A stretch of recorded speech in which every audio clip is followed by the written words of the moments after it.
Bienvenue dans le 14e épisode où Gino te dit logo challenge côté que m'a fait un logo par jour pendant 30 jours. Et je dis nous au 14e jour là, mon travail pour les jeux c'est Constellation Technologies. OK?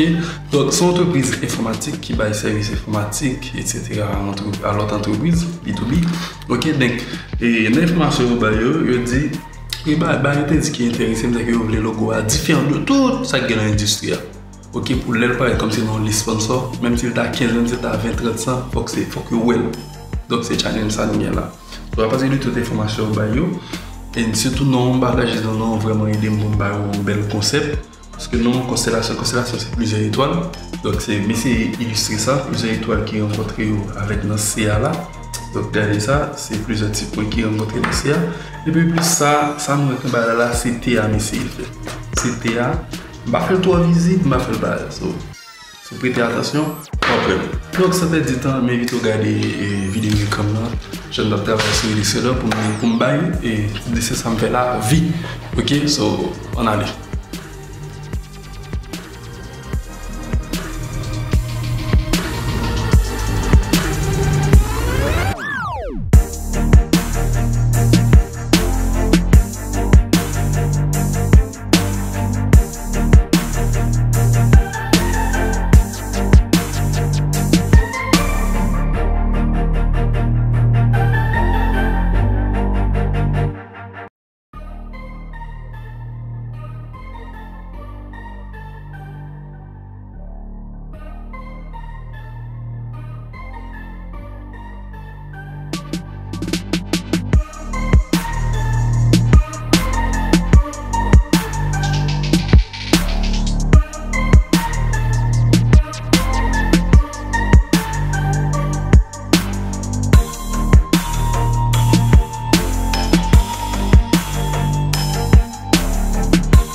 pratiquement dans fin vidéo. Je dis merci à moi-même qui était pendant tout le temps sa vidéo. Ah, vraiment non? Ou était? Ça veut dire pile bagaille pour moi, et ça veut dire plus bagaille toujours pour moi si on connaît apprendre. Et puis, whatever question gagne, posez-moi en commentaire, je vais répondre.